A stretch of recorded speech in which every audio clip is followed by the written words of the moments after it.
The views and content expressed on the following program are provided solely for informational and entertainment purposes. They do not constitute legal advice. A podcast is not a substitute for retaining a competent, licensed attorney to advise you on your specific legal situation.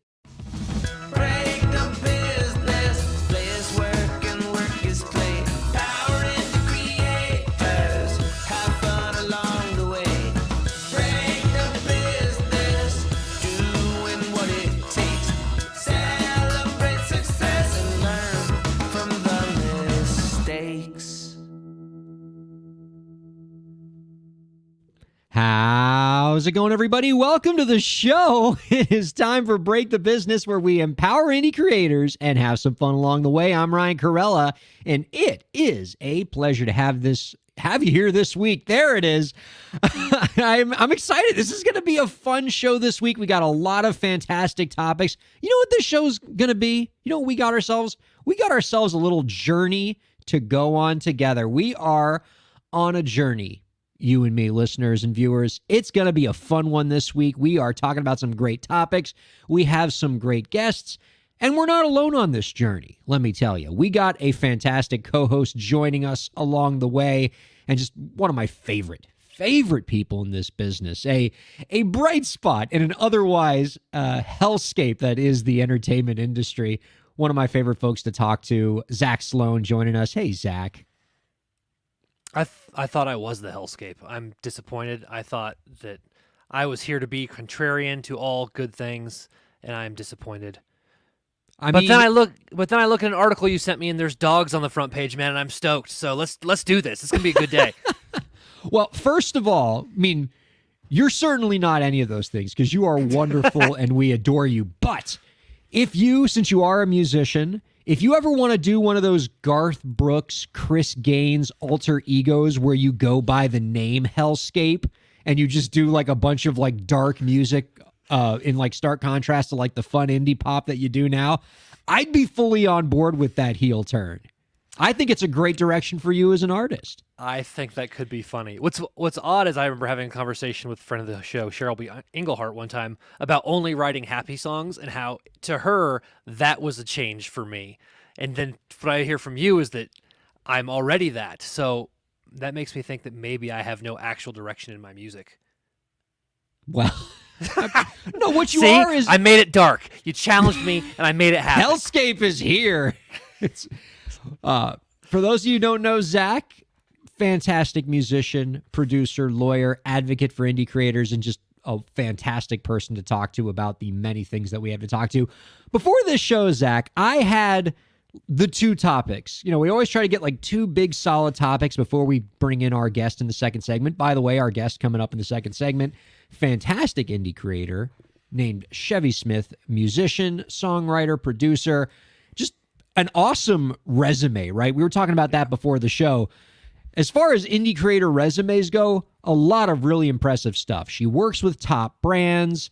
She's nominated for awards. She does all these really cool projects, works with a lot of great organizations. Excited to talk to her about her work. I mean, I remember you were saying like, man, I'm jealous of what this guest Shevy Smith has put together. She's accomplished some stuff in her life. And in fact, I gotta say her branding is really on point. Like as I go through what she's done, and we'll let her talk about that too, but it's very nice to see somebody who's clearly put some effort into their projects, into their personal brand, into the brands of others. She's cool. I can't believe she hasn't been on my radar until recently. She's super dope though. Impeccable looking website and socials. Yeah. I love those artists. The ones where if an artist comes to me and says like, can you give me any advice on making a good artist website? I can go, I can't. But here's a domain name of an artist you can go to who's got their bleep together, do what they're doing. And she's one of those people. Oh, without a doubt. And just like the way she names things, I think is really creative in a non-cheesy way. And so if you're looking for like a small detail, as I praise the guest who's not on yet, and I'll praise it to her face when she's here, she does a really good job with creatively naming things so you know what she's talking about, but it's also got her own unique brand spin on it. I really appreciate that. I love that kind of micro-level branding. Mwah, chef's kiss. So anyway, before we bring in the guest in the second segment, we always have the two topics that we go over. But every once in a while, I have to shoehorn a third topic right at the top of the show because Some bonkers news story just lands right in my lap the day we're recording this. And here we are again in that same situation.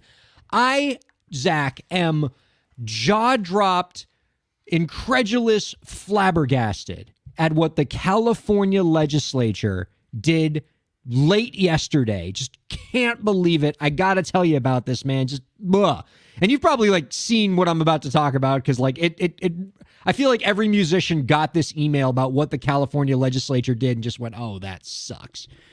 So let me get everybody up to speed here. On previous episodes of this show, we've talked about what we have in California known as the 7 years rule. It's a pretty cool law in the state of California that says that personal services contracts where you get somebody to do something for you, by law, cannot go longer than 7 years. It's a really good, smart law because we generally want people to be able to freely work in commerce. We don't like the idea of long, indentured servitude style contracts that can last forever. So California said, you know what? If you can't have a contract more than 7 years for personal service. Perfectly reasonable, except there is one exception that is on the books in the California legislature to the 7 years rule, and that is for recording agreements.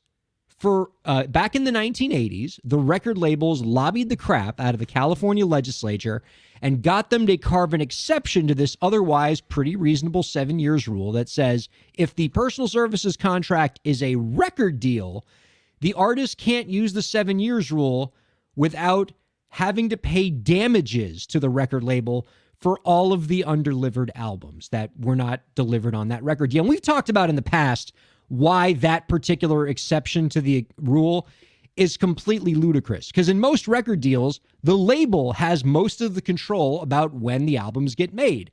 It's usually the artist that's telling the label, hey, I want to get in the studio and record. And the label goes, we don't think it's going to be viable. We're going to keep you on ice for a bit. And so this sort of incentivizes labels to keep putting an artist on ice because the more albums they can have undelivered, the more chance that if an artist wants to activate the 7 years rule, they're going to think twice about it because they're not going to want to pay the label damages for 3-4 undelivered albums or more. So this is a problem. And for 30 years, musicians have been asking the California legislature to fix this, to make record deals just like every other type of personal services contract in California. They're not asking for special treatment here. What they're asking for is to not be treated differently than every other kind of personal services contract. Smash cut to this year, Zach. It looked like finally the California legislature was going to get this over the finish line. They had drafted something called the FAIR Act, which was going to make record deals more like all the other kinds of contracts, allow artists to terminate record deals that have gone on too long, have gone past 7 years. It would have some like random kind of weird terms in it, but generally it would allow artists to get out of these predatory record deals that labels are keeping going forever. It looked like this thing was going to pass. It had a lot of support in the legislature. It had a lot of support in the music community. Obviously, the record labels didn't like it, but it looked like this for the first time was going to be a situation where the labels weren't going to be able to lobby this away. And then in the last week, the winds changed.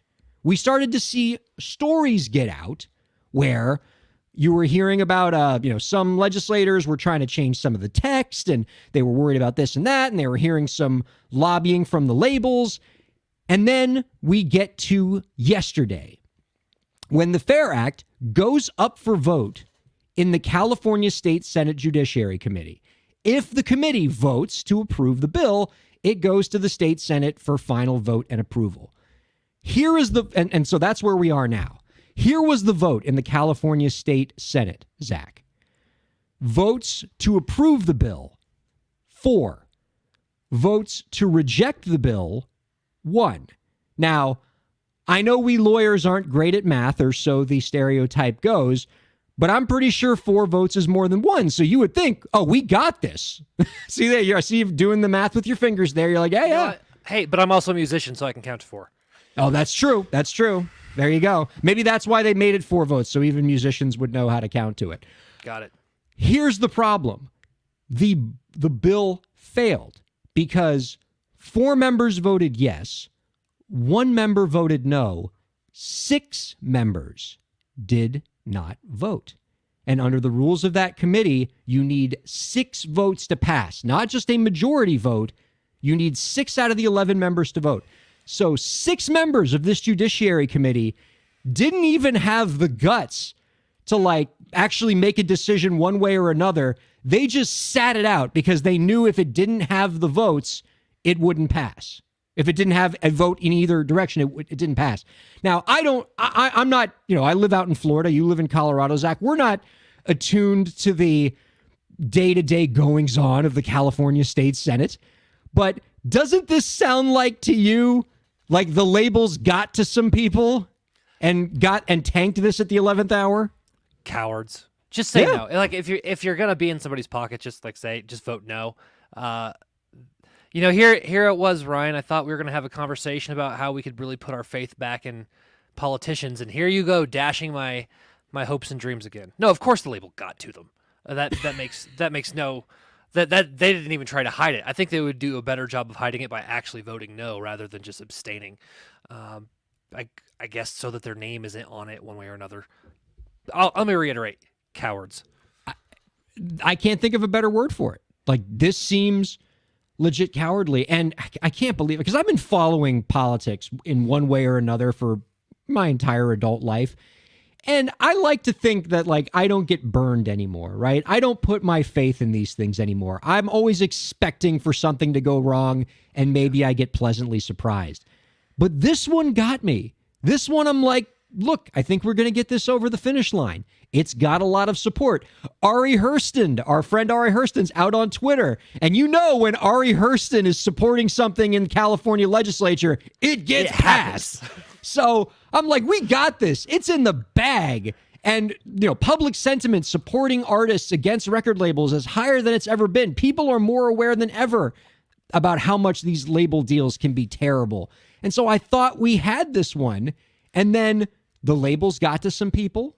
And we're not even going to get a vote on this. We're not even going to get the up or down vote on this. We didn't get the vote in the committee because 6 members just did not show up. And that was enough to kill the legislation. So we're not going to get the state Senate to vote for us. And here's what's frustrating to me. The California State Senate, this isn't one of these things where it's like the federal Congress where, it's like a 50-50 deadlock and you can't get the parties to agree on anything. The California State Legislature is famously overwhelmingly Democratic. And the Democrats are supposed to be the pro-little guy party.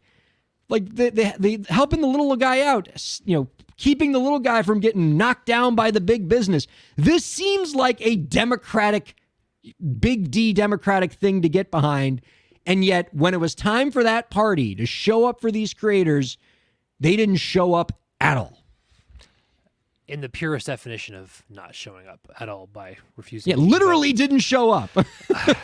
Man, see, and this is why, we were cracking jokes at the beginning of the show about me not being doom and gloom, but this is one area that I am relatively doom and gloom is that I, like you, law school beat it into me that you should just not, you should always don't hold your breath on what politicians are going to do. And this is just the latest example.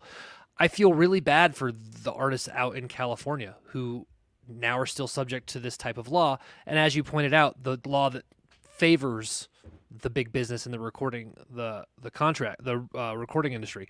However, I know this is on tap for us, but there are some indie artists out there who are really doing some moving and shaking, owning their own material, making some money outside of the purview of the record companies. So my last bit on that is if you don't understand record contracts and this isn't the time for it, Ryan wrote a book. You should read it. It'll explain all that to you. That's a nice little plug for the Break the Business book. Much appreciated, Zach. It's on the shelf. I can see it. And that's why this is so personal to me, because I know when I get to see an artist who is going indie and really controls their destiny, they become the best versions of themselves. We see these artists because they come on the show. Chevy Smith, who's coming up in the next segment, great example of this. An artist who is in full control of her destiny, full control of her career, and she's doing amazing things with it.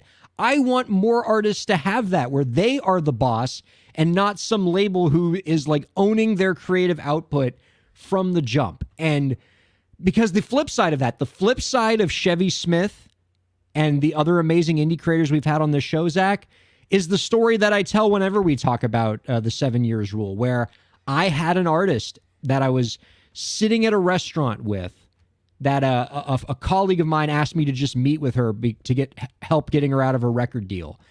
And she was stuck in this deal for years where the label just wasn't going to put out an album. They just decided it's not worth it for us to put out an album on this deal. And we're also not going to let you out of the deal. So you just don't get to make any music and you're just going to stay on ice. And this artist was across the table from me in this crowded restaurant talking about her situation. And she started crying in this very crowded restaurant. I joked to producer Lauren when I first told this story that there must have been people like around there being like, who is this asshole like breaking up with this poor woman, this beautiful artist? Sure. Like, because that's what it looked like. Like, I was standing there like trying to be stone-faced and, you know, not like trying to be like professional about it. And she's like sobbing because her life was ruined by one of these predatory record deals that never end. And so like this has real personal impact. And so when legislators literally don't show up, they're saying that they don't care and that they are willing to turn a blind eye to this real powerful impact where artists' creative lives are ruined, personal lives are ruined, and they don't want to come up with a solution for them. And that sucks.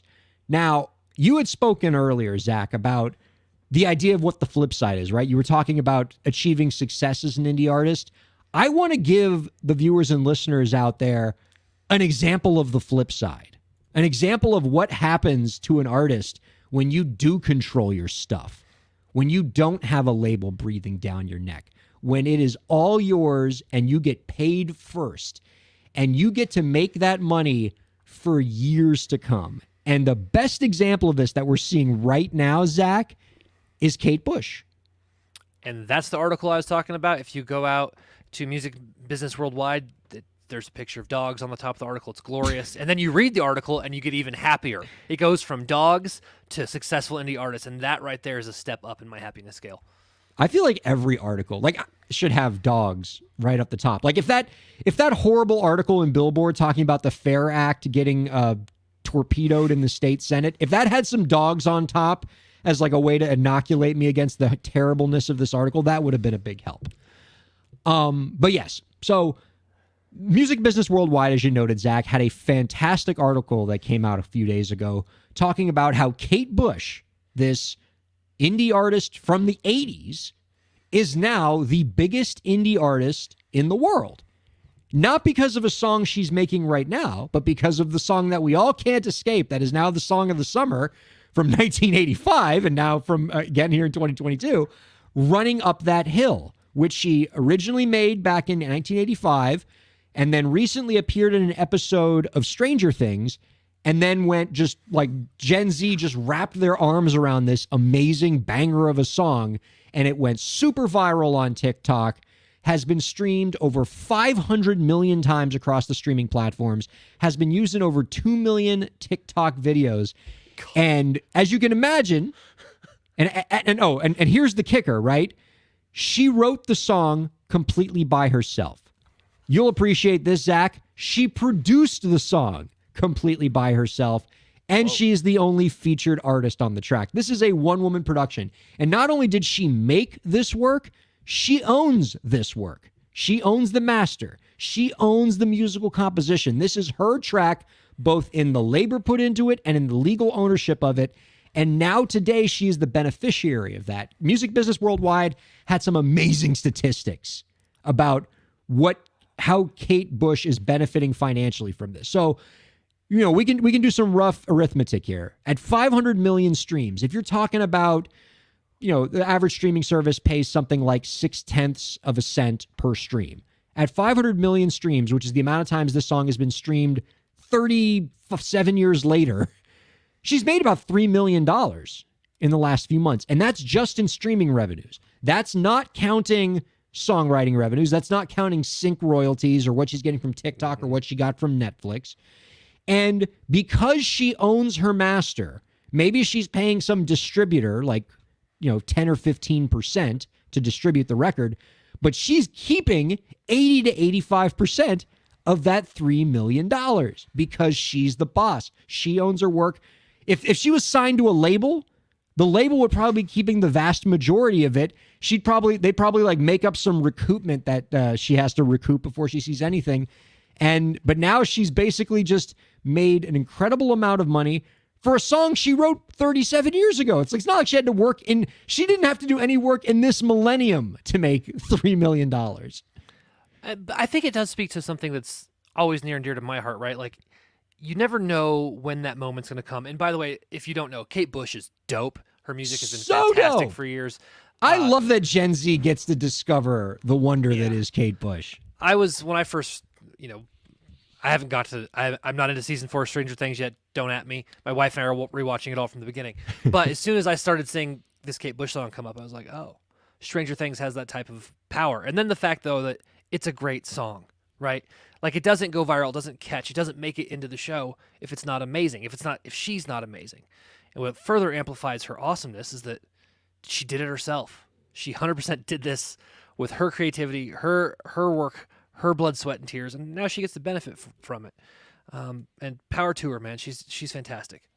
It's wonderful. It's nice to see artists like this win. And the important lesson that we get from Kate Bush's example is this is all the more reason for the artists of today to be in a situation where they own their masters, where they own their musical compositions, where they are not working for a label, because we're only going to see more examples of this where, because of platforms like TikTok, decades old songs are getting new life. Dreams by Fleetwood Mac, Love Grows Where My Rosemary Goes by Edison Lighthouse. Songs that we thought would be forgotten to history are getting a brand new rebirth on TikTok because the Gen Z kids are discovering them. And those artists, ABBA, like basically the entire freaking ABBA catalog, right. These artists, if they own their masters and they have a decent amount of their publishing, are getting huge paydays from this. And you're seeing it more and more where artists are selling their catalogs, where because they own their masters and they own their songs, they're able to sell their catalogs for 9, and we'll probably even see our first 10-figure catalog sale pretty soon. I think who's one of these artists that's going to do it? There's an artist like coming down the pike who they're saying is going to be the first $1 billion catalog. And I can't remember. Oh, it was Queen. Queen, I think, is who it's going to be. Yeah, because Springsteen just did a 9-figure deal, and I would guess Queen can get 10. And also, one thing this is just the Aerosmith nerd in me. Aerosmith sneakily got the rights to their masters on just their first album, so they actually own the master rights to Dream On, which I think is fantastic. That is fantastic. So what this is saying is that for the songs, copyrights and the value of a copyright is going to have longer shelf lives than ever before. You're instead of seeing like the normal cycle where where like the life of a song in terms of its value is basically like 6 months, where it hits on the radio, it makes some sales, and then it kind of comes back down again. What we could start to see with more music is like this like rolling hill situation where songs get second, third, fourth wins decades later. And so you want to be the person that owns the IP in those situations. And you know who those people are? Those are indie freaking creators. And this speaks, I think, also, I'm going old school. I can't remember who you interviewed, but I remember there was an interview on this podcast before I was a co-host with somebody who said making great art is if you can monetize it properly. He said, I think it might have been Evan actually, that, he's over his life, he's bought Eric Clapton's Unplugged like 10 times.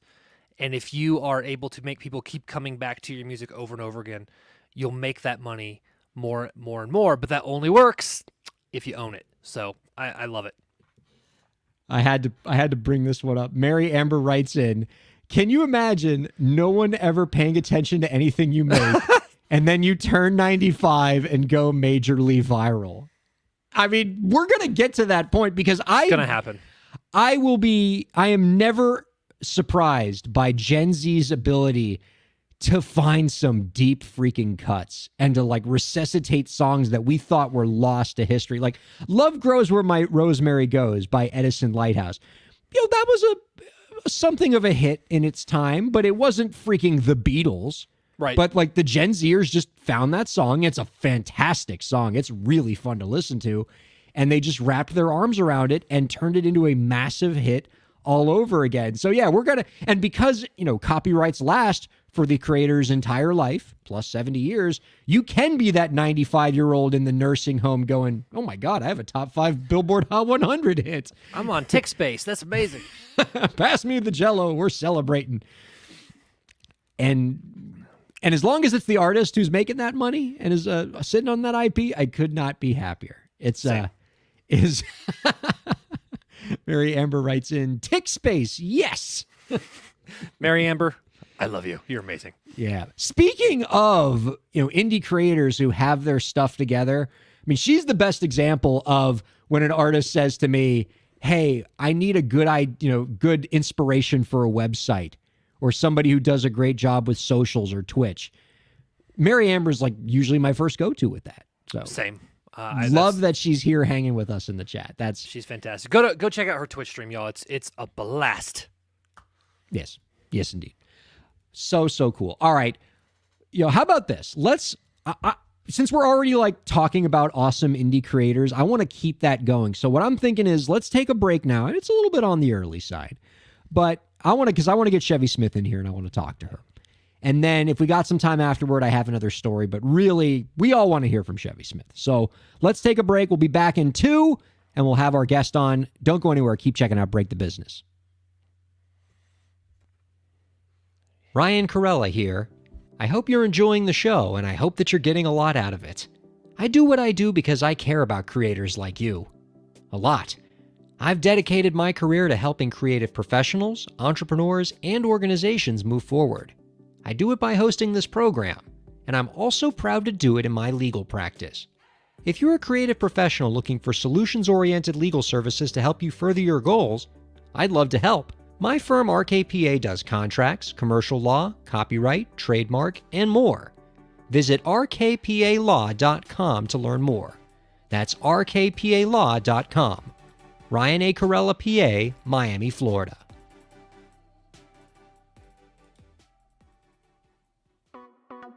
Streaming services for Break the Business provided by LEK Entertainment. LEK Entertainment is a full-service entertainment company offering everything from consultations to full-scale events and productions, including audio and video productions, voiceovers, staged theatrical productions, script and music development, and streaming services. For more information, visit lekentertainment.com. LEK Entertainment wants to help you bring your story to life.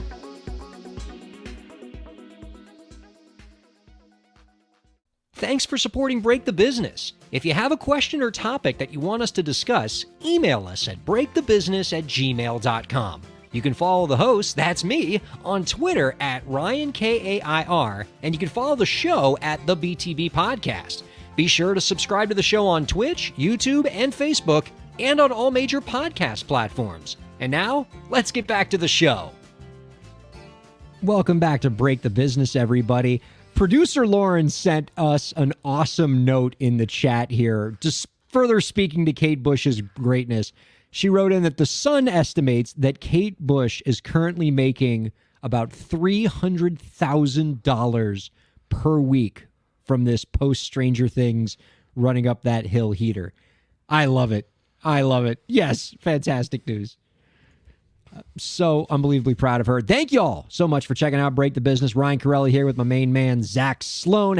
Always happy to have him here. We're joined by producer Lauren as well. You can check us out on all the streaming platforms, all the podcast platforms, and we're, of course, thrilled to be on Sirius XM 145 Go Slam Radio. You can check us out there Monday nights, 6 p.m., wherever you're checking us out, whether it's visually, whether it's audioly, or however you are discovering us in the world. We are happy to have you part of our fantastic little community. And we're happy to be bringing one more person into that community, our guest this week. She's an LA-based Emmy-nominated composer and producer who has wrote, produced, and engineered national TV and film campaigns for ABC, NBC, SoapNet, and ESPN. She is also the co-founder of the Elite Shout creative firm, Recently, our guest partnered with the Arizona Lottery to create the Ultimate Playlist, a free-to-play mobile app and music discovery tool that rewards music fans with raffles and jackpot drawings for listening to new music. You can find out more about our guest's work by visiting www.chevysmith.com. That's SHEVY Smith.com. We are happy to welcome Shevy Smith on To Break the Business. Hello, Chevy.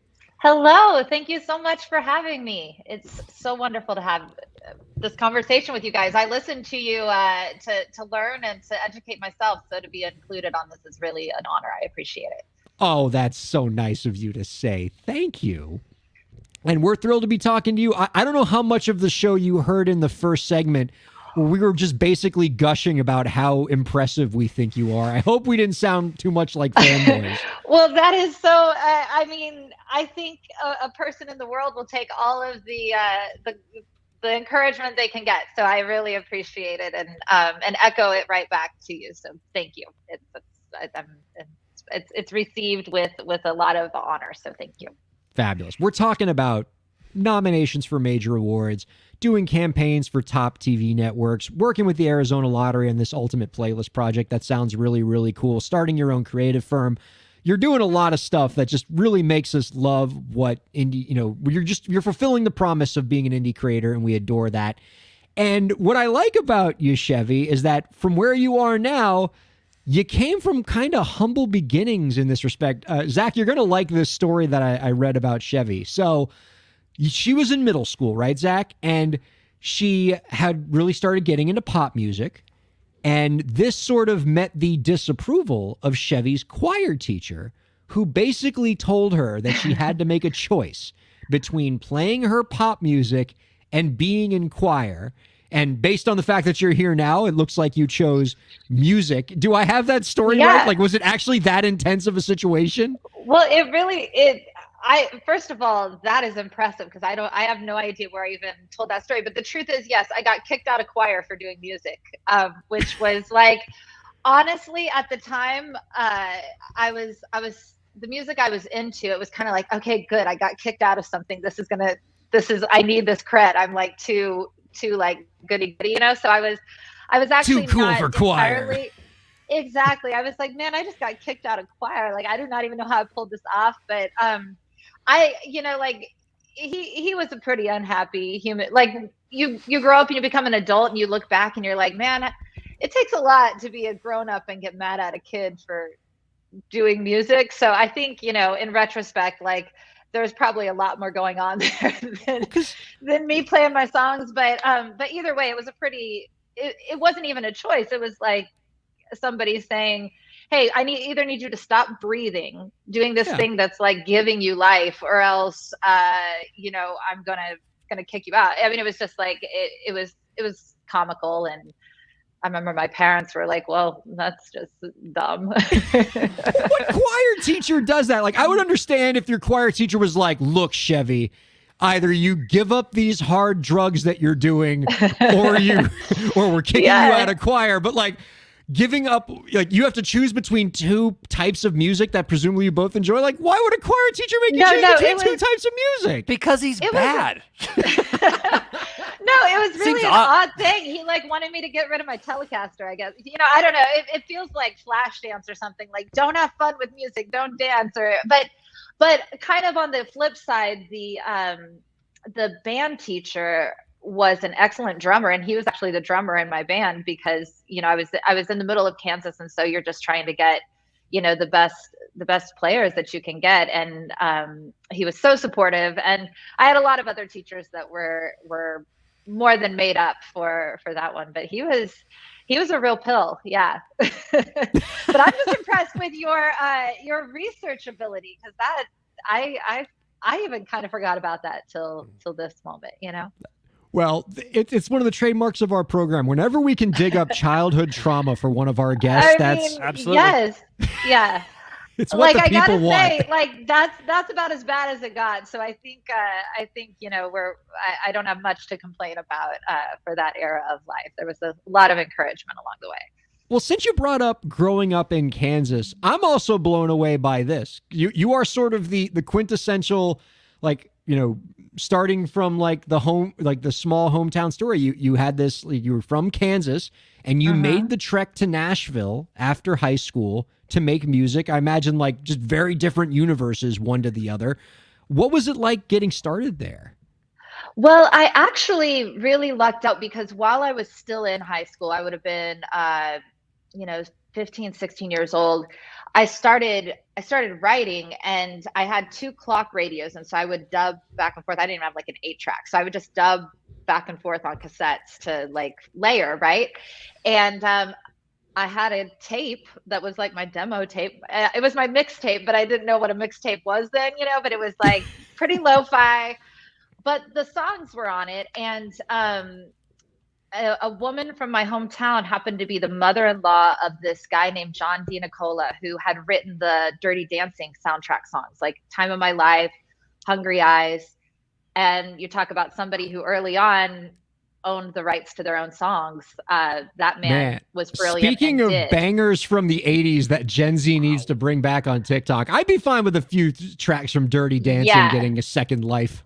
Absolutely. And he was just a really smart, really profoundly impactful. So he heard these cassette tapes and was like, man, I love your writing. I love what you're doing. And so he actually came to Wichita and recorded me playing guitar to a click and built a band around it, took it back to New York where he's based, got interest. And next thing I knew, I was in the Philip Glass studios. Like I was 16 years old recording, and G.E. Smith was playing guitar on it. I mean, it was like this thing where like you like arrive, and I was so dumb because like I arrived in New York. I'm like, well, of course, this is how it should be. I had no idea like how incredibly it must be like this for all the people who come to New York. I was like, well, this is, you come here and they send a car for you. This is what happens. And you play with G.E. Smith the first week. Yeah. You got it. You're like, well, he's on Saturday Night Live. That's only one night. He's got it, you know.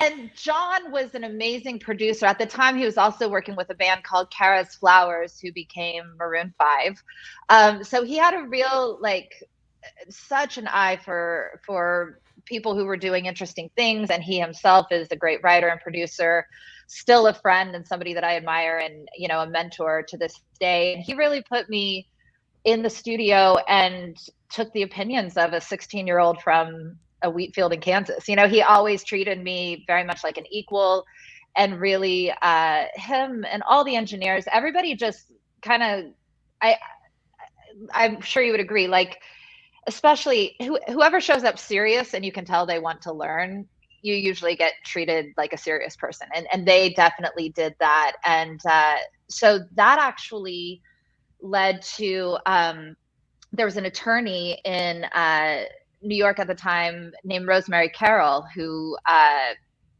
was working with literally every female artist that I'd ever admired. She heard what we were doing and she's like, oh, I'll help you out. Like I'll shop this. So she ended up shopping it. And between her and John, I ended up getting a publishing deal in Nashville. So by the time I was graduating high school, that was kind of in place. And it was with these two women who had an indie company that was a subsidiary of Famous Music at the time, but it was really their own thing. It was Celia Froelich, who was the first woman to run a major publisher. She ran EMI for years in Nashville.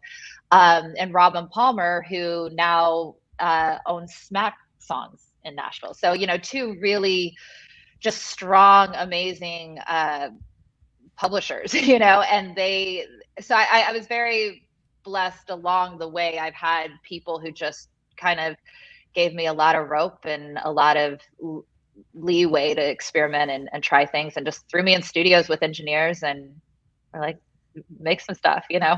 A lot of it was really bad, but they were really encouraging, you know.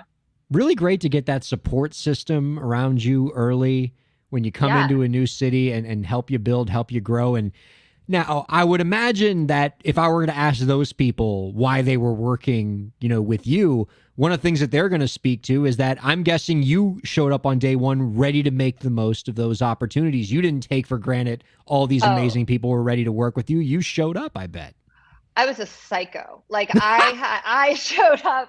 I mean, it was like before you had things on iPhones. So I had 3-ring binders with like all of my like songs. Like I had all the charts written out. I had all the production ideas, BPMs. All my ideas were like cataloged, alphabetized. Like nobody was going to catch me like not looking, and yeah, I look back. I mean, I'm 39 now, and that was when I was like 16, 17 years old. And so, I mean, it was just amazing what they trusted me with. And then all those people are still in my life now. I actually just moved back to Nashville after 15 years in LA, like packed up the studio and those are my first phone calls, and those are who I go have lunch with, and the people that I, get the biggest hugs from. And so it's a great thing if you can establish relationships like that young and keep them. Like that's kind of the treat of this whole thing, Zach, when you produce an artist, what do you do if they come into the studio and they have multiple 3-ring binders? Like, that's an artist that's ready to throw down. That's no, that's an incredible indicator of success, right? Like when I did the Ella Luna record, that's exactly what she did. And I like when people say, "How should you behave?" Like coming to a session, I say like Ella, and now I'll say like Chevy, like show up, be prepared, like. Yeah, I mean, I don't know if any of my ideas were good. Like when I look back, I'm like, like it was, like I was developing taste, and it's all subjective anyway. But it wasn't. There was no laissez-faire attitude about it. That's for sure. Like I was really so hyped to be there, and just yeah, I don't know. Like I've never been too cool for it. I'm just like stoked to be in the room, And you've achieved great success along the way. And what I particularly love that warms my heart is that you've put some work into supporting your community and supporting the next generation of musicians along the way. Now, you should know, Chevy, Zach's a teacher. I'm a teacher. We both care very much about education, particularly music education. So when I hear that you have created educational materials and products for school districts like in Los Angeles, and you consider that part of what you do, that's real heartwarming for us, Chevy. Can you talk about your work in that area? For sure. I mean, I think I don't have to explain to you that it's a bit of a cheat code. Like it's like you always have access to the reason you started doing this in the first place. Like there's just something so pure about watching somebody write a song about a genuine emotion about something that happened at school, or like, over the weekend, the new bicycle they received as a gift, or just these simple things. It's such an access point that not only is a constant tap into the magic of why we do any of this stuff, but yeah, and it's just fun. It's community, it's creation. It's, I don't want to be all like hippy dippy about it, but it gives value to your life. It's a purpose beyond making money or being, successful or known or those sorts of things. Like that's one of the things that I've loved about teaching all the way through. Working with kids, like that's the good stuff. Like, I mean, to give you sort of an example in another industry, I remember when I was in college, I did a program called Washington Semester, where we got to like work in Congress, and in our study abroad class, like went to Congress and like got to meet congressmen and representatives and things like that. And I remember we were speaking to one like very prominent a senator, and either the professor or one of us said, like, we really appreciate that you took the time out of your insanely busy schedule to come and talk to a bunch of kids who aren't even from your state, so we can't even vote for you. And he said, honestly, this is the best part of the job. Like everything else, like there are parts of my job that really suck, but like hanging out with kids who are interested in the same field that I am, and I can mentor, that's satisfying for the soul. And for musicians, it's the same thing, right? 1,000%. I mean, and it really feels like passing on possibly the only useful tool that I have to offer to the world is that self-expression, where it's like at any given time in our program on the private side of things, we had like 85 to 130 kids, in, the greater LA area. And then when Skype started being a thing, or, Zoom lessons, we kind of broadened. But most of those kids are not going to pursue it as a career. Most of them, I wouldn't encourage them, like that's a hard life. Yeah. That's like, I obviously I would encourage anybody that wanted to, but like, that's not the reason why you do it. The reason is so that when they're in, their third year of medical school, or when they don't even need to go to medical school, when they're just like chilling with their kids at home or whatever it is, they're like, oh man, I know how to do a thing that helps get what's in out, and that's productive, and that causes joy, that eases suffering, that really is just a lifelong skill. It's something that they can take with them, and that's really fun. And that's, I'm sure with your students come back as well. A lot of like my youngest ones are now in their late 20s, and a couple of them went and got publishing deals and are like doing the real, going to 3 top line sessions a day and just working it. One of my students, Gigi Grombacher, is killing it. But then others, they're just in college. They're in their, sophomore year of college, and they have their little baby Taylor, and they like, well, just send me little songs that they wrote that alleviated stress or, brought them happiness. And it's a really rewarding thing. And I can just tell by the glow in your eyes as you talk about this that it's obvious, it's self-evident that you get a lot of satisfaction from this. And so I think the lesson I'm kind of drawing from what you're saying here, reading between the lines, is if you're one of these artists out there, maybe that's at a point in your career where you're burned out maybe a little bit, maybe you're tired, maybe you're kind of searching for meaning in what you're doing as a creator, go work with kids. 1,000%. I mean, I don't think he'll mind me sharing this, but one of my greatest mentors, and he's become a great friend and somebody I admire so much, is the producer Jackknife Lee. So he's produced REM and U2 and Snow Patrol, Harry Styles, Taylor Swift, like anybody, like all the cool kids, Two Door Cinema Club, just makes the coolest records. And he lived very near me in Topanga, and his daughters and his wife have become like family to me. So, they're just the greatest people. Any project I ever had, he would move his schedule around to come help out with a songwriting clinic or to record the kids so that they had a really good, first experience. And this is somebody whose time really does have a value on. Like, everybody knows what time with that person, costs, and it was of no issue to him. And that's what he was like, this is the coolest stuff to get to do. And so Gary Lightbody from Snow Patrol came and did led one of our songwriting clinics for like 8 girls in the middle of a big yard, a big like meadow. And so it's just these things where man, like I just fun, see like Zach's eyes right now being like, that's the best. What do I got to do to get into this so cool. group? No, it's when you recall it, you're just like, man, like these people know what's up, they know what it's about, and they know the ways to satiate your soul is to give, and to have that exchange. And so I've been fortunate to have mentors, like Jackknife, who have shown me that no matter what level you get or what demands are on your time, to do these things which bring great value to your soul are vital.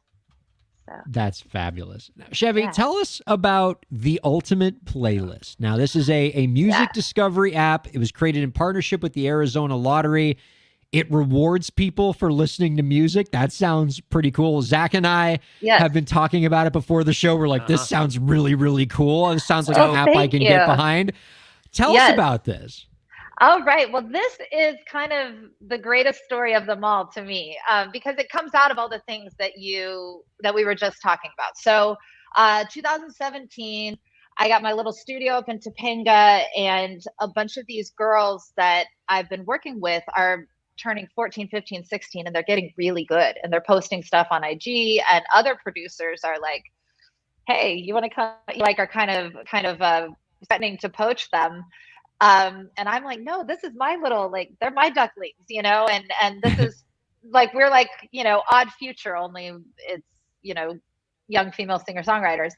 And I knew that I didn't have enough on my own to offer them anything compelling, that to tell them that I was going to uh, do all the things that they deserve to have done or that would need to be done to give them a shot at success. Like, I didn't have those resources. I didn't have those business skills.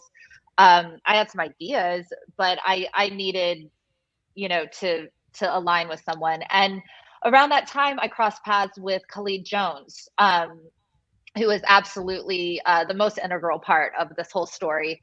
So he is just an innovative mind. At the time, he was one of the first people who bought an esports team and had ownership of an esports team. And he's Stanford educated lawyer, but he also right before law school, he's from Queens, and he made records that sounded like if Nas had went and become an attorney instead of making records, and so he had this background and this creativity, but also this business acumen, and had been in the private equity world and, had run family offices and knew all the things that I did not know and the things that really intimidated me, and knew how to put structure around this. So he kind of saw the scene that had coalesced, and I was like, I need to put something together. So we put together a development company, and that was Elite Shout, with the idea being we were going to release this music.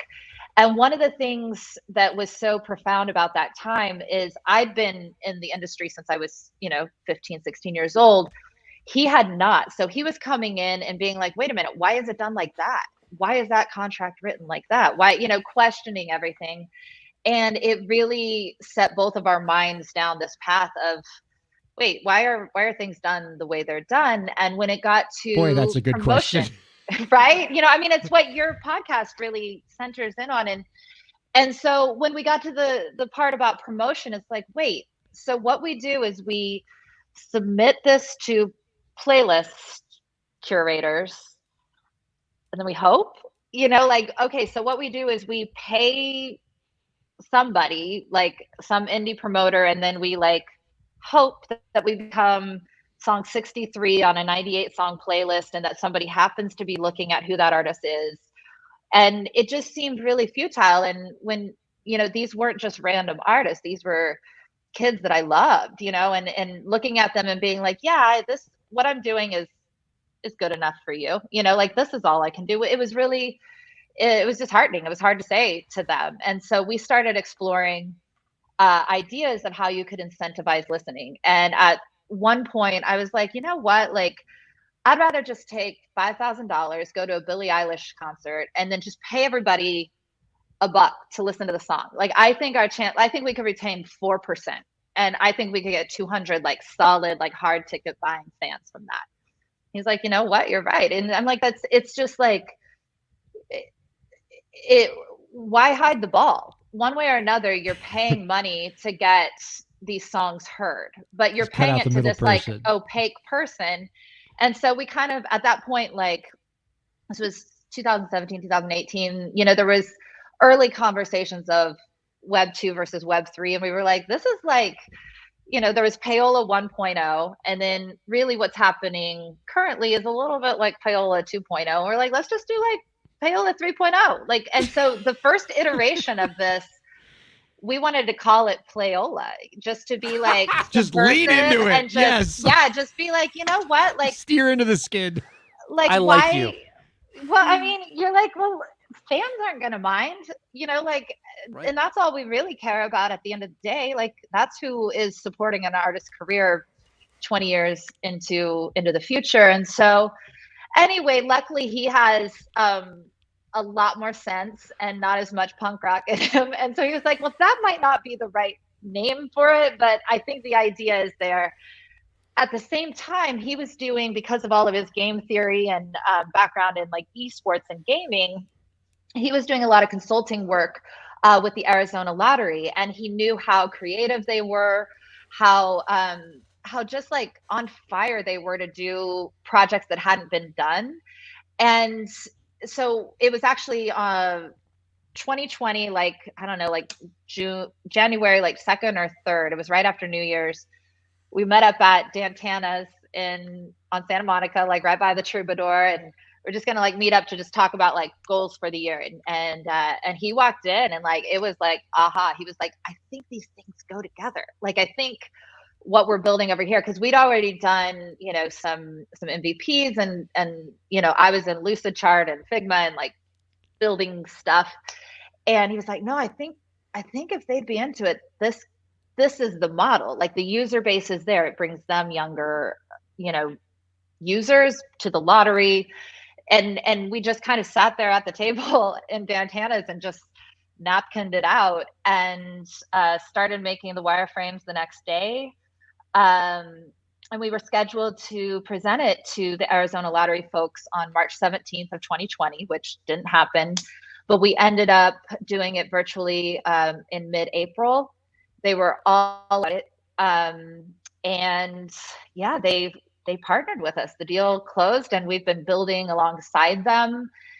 It has been like, I don't mean to be Pollyanna about it. It's just actually been the most fun creative process. It's because there's so many levels, you know, there's so many parameters. There's so many kind of quality checks you have to do when you're working with an entity that's as like legit the lottery. But the folks themselves are just a joy to work with, and they're all our musicians too. Like the head of marketing, you know, like the guy in charge of like all of what we're having access to and putting out in the Brilliance, has a Telecaster collection that I'm just like so envious of and plays great, and you know, is in the music community in Phoenix. And so these are people who love music, they love artists, and so there's been truly not a compromise throughout the whole thing. It's been really, really fun. So it's incentivized listening. It's a marketing tool for songs. 40 songs a day go to the app, which is free to download, free to play nationwide. Because it's powered by the lottery and it's not an official sanctioned lottery game, we can go, it's not gated by state or anything like that. Sure. So 40 songs show up, and it is section 114 non-interactive streaming. So it's like Pandora, where songs are delivered to you. You cannot actively go choose the songs, and you can't see the list ahead of time.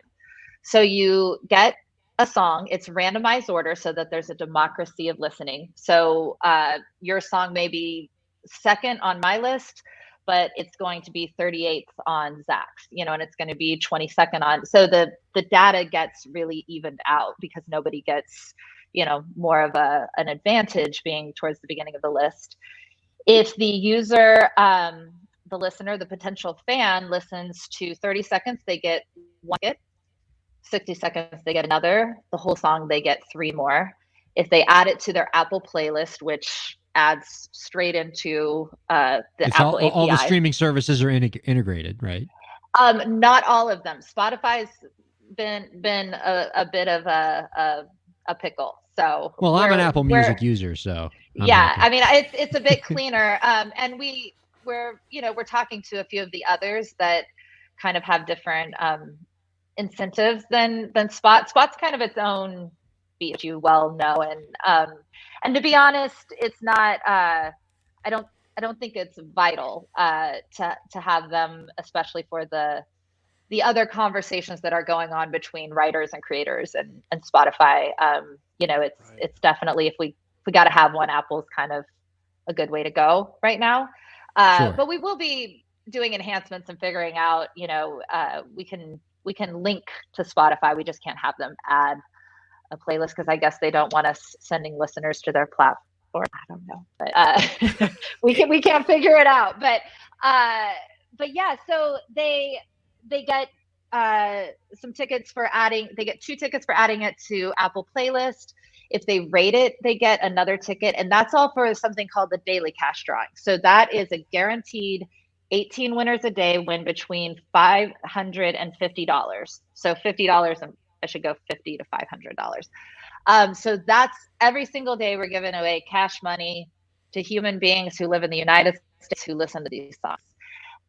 There's also something called the ultimate payout, which is a $20,000 jackpot style. So if you listen to 20 out of the 40 songs, you get one entry, which you pick like your lucky Powerball numbers for. If you listen to 40 out of 40, you get 2 more entries for a total of 3. So that is for $20,000. Each month that it's not won, we add $5,000 to that. But it's designed for people to win because we want to be giving money to lots of people, and the lottery wants to be giving money to lots of people. They're so excited about this, and they've committed to up to $1 million in prizing in the first year to really sweeten the deal. And it's just exciting. You know, the artists get really good data. The artists get directly served to lean forward, you know, listeners who are paying attention, who are not bots, who live in this country and could potentially come to a show, you know, who have human hands that can follow them on Instagram. So it's just kind of in addition to, it's not replacing anything. We're not a streaming service. We are a marketing tool. And all the other ones will exist. You'll still submit to playlists. You'll still do all those things. But in that kind of thought of like, what else can we do? This is something else that you can do. And what you were talking about earlier with, you know, the Kate Bush story, that's what we're really excited about too, is with all these catalog acquisitions, with there just being so much out there. I think for legacy artists, for lesser known singer-songwriters, if they had a song that they thought like, I think that one could have got like some traction, you know, this is a way to kind of test market it.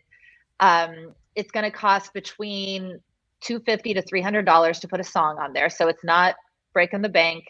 You know for sure you're getting a certain number of listens, a certain number of ears, and you know that you're getting good data. So it might come back that nobody liked your song, but at least you know not to put more towards it. Or it comes back that like people love this, you know, and it tripped the algorithm in Apple. So now it's getting added to more playlists. You know, it's something that people started searching for TikTok. So it's tripping that algorithm. So it's just something to kind of like kick that first domino.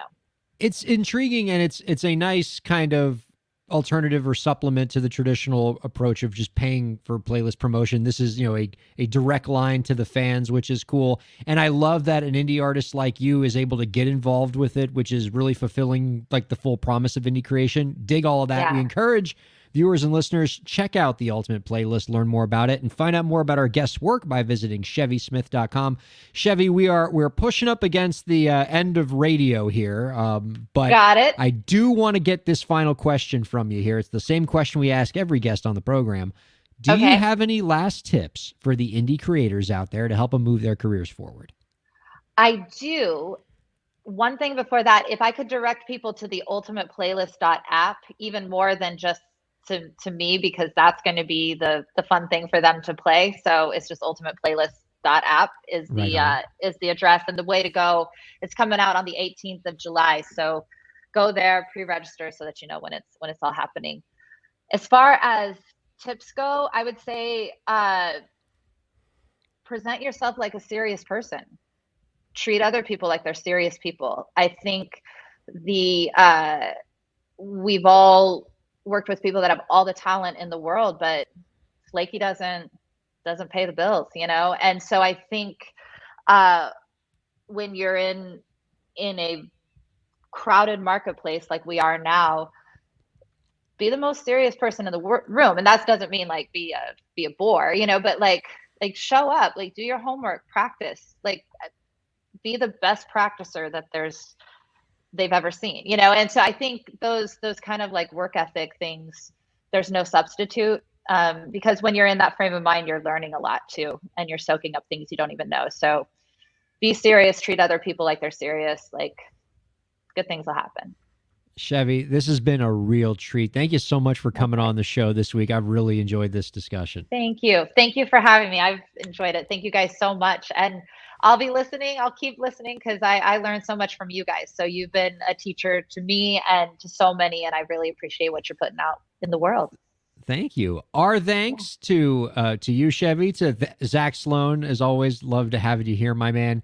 And our thanks to producer Lauren as well. And thanks to all of you viewers and listeners for checking out Break the Business. We'll see you next week. Peace.